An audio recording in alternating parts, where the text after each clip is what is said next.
हर गांव, हर मोहल्ला, हर एक चीज़ तरक्की की जानिब गामज़न है।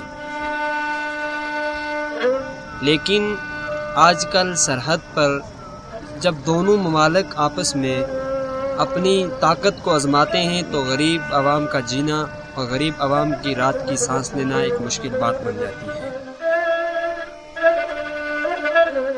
यहाँ गोलाबारी बहुत होती थी, फायर बहुत आता है। ये हमारे गाँव के अंदर ज़्यादा बारूद गिरता है पाकिस्तान से जो आता है। फायर की वजह से ये लोग मुतासर हो जाते हैं, घर बार छोड़ने पर मजबूर हो जाते हैं।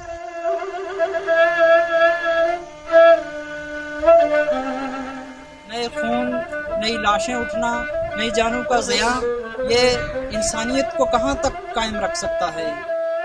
ये फायरिंग की बात भी दिल्ली पहुँच जाती है, रोड बंद करते हैं वो भी पहुँच जाती है, वरना गरीब यहाँ दबाया जाता है और गरीब की सुनाई कहीं नहीं होती है। हम ये कहते हैं कि हमारी तरफ क्यों ध्यान नहीं दे रहे, क्या हम हिंदुस्तानी शहरी नहीं हैं, इस जमहूरियत के साथ जुड़े हुए नहीं हैं।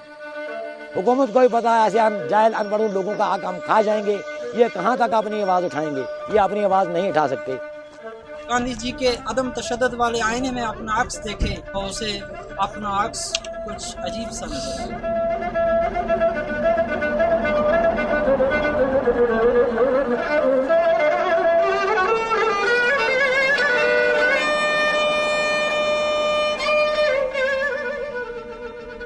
आसमां सावन की रातों में ये कहकर रो गया, खून अब कश्मीर में पानी से सस्ता हो गया।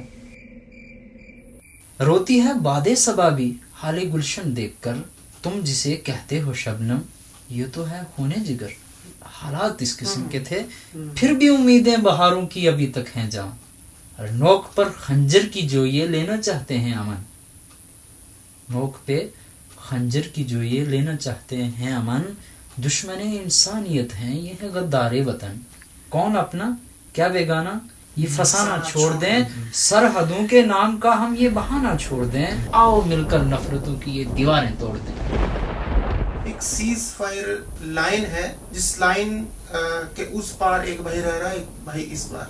कहीं माँ यहाँ पे रह रही है और बेटा वहां पे रह रहा है। तो बहुत बहस और बहुत सोचने वाली बातें हैं कि आखिर कोई ना कोई वजह रही होगी, अपने घर को कौन छोड़ के जाता है। जो हमारे आज के नौजवान हैं, पढ़े लिखे, उनको ये बताने की ज़रूरत है, एजुकेशन की ज़रूरत है, तो वो इस तरह के हालात के शिकार हैं।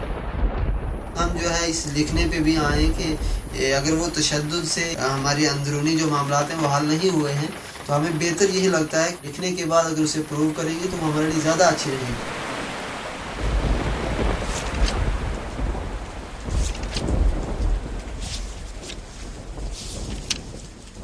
कलम की वजह से इंसान के दुख, दर्द, तकलीफ, बीमारी, कर्जा मर्जा, सब महंगाई, बेरोज़गारी, ये गरीबी और जितने भी तंगी तकलीफ होती है वो सब कलम की वजह से हो सकती है, तलवार की वजह से नहीं हो सकती। और कई फैसले जब झगड़ कर लोग लड़ाइयाँ करके जंग अजीम करके भी बहुत बड़े जंग हुए, फिर आई ताकत कलम में।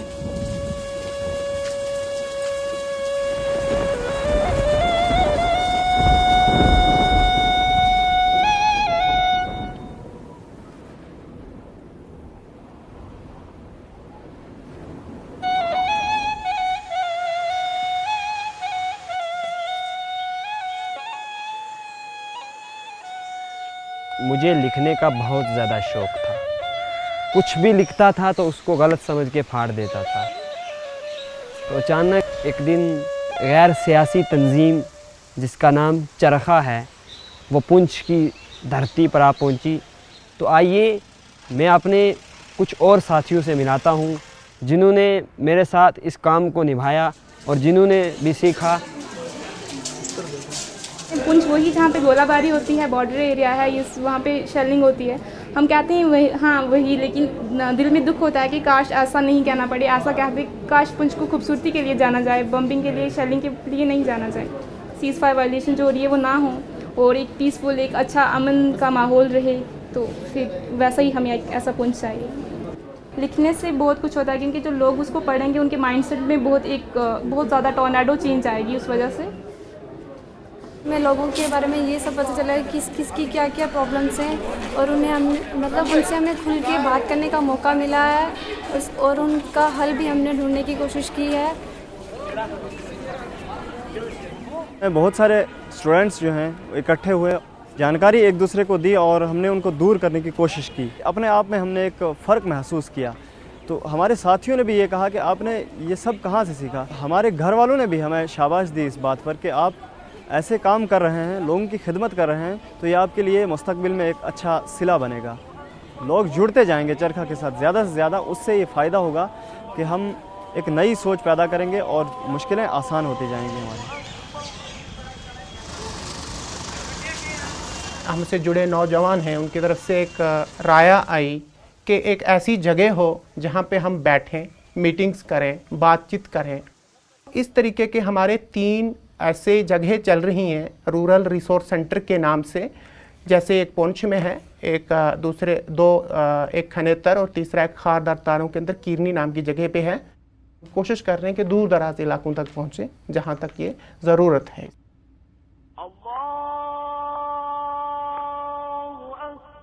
ये मेरा एक आर्टिकल है, इसकी हेडिंग है क्या मुल्क की तरक्की में सरहद का कोई हिस्सा नहीं। ये मैंने तालीम के मौजू पे लिखा था और ये जम्मू कश्मीर के एक पेपर चट्टान में शाया हुआ था। तो उसके बाद मुझे उसका फ़ायदा उसका इम्पैक्ट ये मिला कि उस स्कूल में जनरेटर जो बड़ी ज़ोर से तालीम के टाइम में चलता था वो भी बंद हो गया और वहाँ मिड डे मील की प्रॉब्लम थी वो भी सॉल्व हो गई और वहाँ टीचर जो है अब हर दिन आते हैं और वहाँ बड़े अच्छे तरीके से वहाँ के बच्चे तालीम हासिल कर रहे हैं। तो इसका मतलब लिखने का ये हुआ कि यहाँ जो है इससे काफ़ी इस स्कूल में चेंजिंग आई और अगर इस स्कूल में चेंजिंग आई, लिखने से चेंजिंग आ रही है तो हमें चाहिए कि हम दोबारा भी कलम का सहारा लेकर रखें और कलम के साथ लिखते रहें। हमारे अंदर एक टैलेंट पैदा हुआ है और अब हम ये चाहते हैं कि ये जो मुद्दे छोटे मोटे थे हमारे गांव के मसले, जैसे रोड का मसला हल हुआ है, अब हम चाहते हैं हमारे गांव के और भी बहुत सारे मसले हैं। जैसे यहाँ पे एजुकेशन स्टैंडर्ड जो है वो टोटली डाउन है। उसके बाद गवर्नमेंट की बहुत सारी स्कीमें हैं जो हमारे लोगों तक यहाँ तक नहीं पहुँचती हैं, तो उनका भी बहुत बड़ा मसला है। अब हम ये चाहते हैं कि हम अपने लेवल पर इन जो गवर्नमेंट्स की स्कीम है इनको जो है वो हाईलाइट करें, इस रिसोर्स सेंटर के थ्रू हम हाईलाइट करें, लोगों तक पहुँचाएँ ताकि लोगों को इससे फ़ायदा हो और हमारे गाँव की ज़्यादा से ज़्यादा डेवलपमेंट हो सके।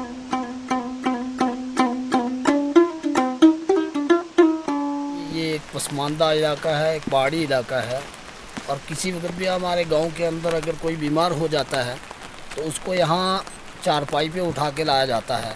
अगर रोड होती तो हमें ये फ़ायदा होता तो कि हमारा कोई मरीज़ है जी जिसकी जान ख़तरे में है उसको जल्द अज जल्द हॉस्पिटल पहुँचाया जाता, जो कि हमारा हॉस्पिटल यहाँ से 10 किलोमीटर दूर पुंछ शहर में वाक़ है। कलम के ज़रिए हमने जो यहाँ की हालात हैं उनको सुधारना है।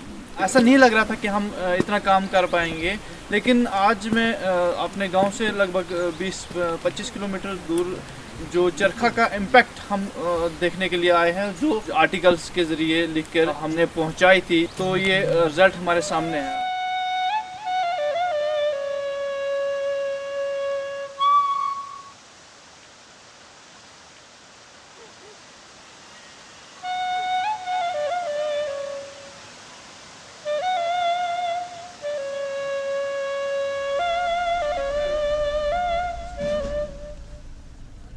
गाँव मड़ा में एक पुल जो एक आर्टिकल लिखा गया, उस आर्टिकल के लिखने के बाद में जो है एक पुल जो आज से 10 साल नहीं बना था तो वो 2 महीने में तैयार हो गया, जिससे आवाम की बहुत सी सहूलियात आवाम को मुयस्सर हुई हैं। हम जो है लिखने की कोशिश करेंगे और आपने जो है अहम मुद्दे जो सरकार के सामने पेश करेंगे तो उससे हमारी ये बहुत सी परेशानियां हल हो सकती हैं।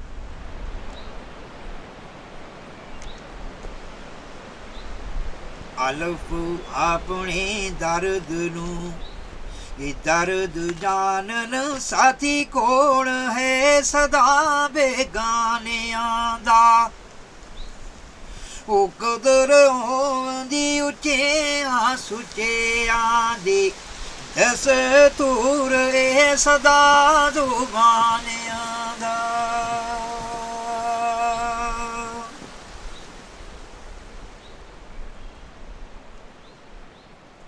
ते उड़दी तरन नू करन सलाम सारे सच्चा कोल ओ खान पुराणियां दा।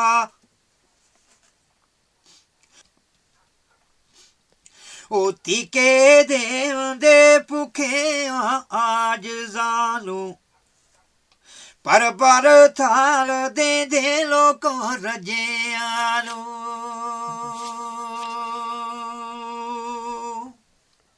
ਤੇ ਕੀ ਫਕੂਰਿਆਂ ਨੂੰ ਸਾਮ ਸਾਮ ਰੱਖਦੇ ਠੋਕਰ ਮਾਰਦੇ ਟੁੱਟਿਆਂ ਭਜਿਆਂ ਨੂੰ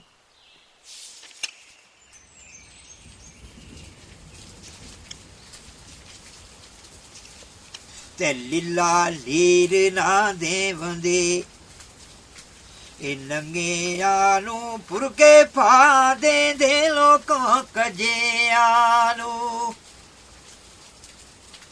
ਉਹ ਕੜੀ ਪਲੋ ਬਸ਼ੀਰੇ ਬਾਦਸ਼ਾਹੀ ਮਾਲਕ ਕੌਣ ਹੈ ਸਦਾ ਖਜ਼ਾਨਿਆਂ ਦਾ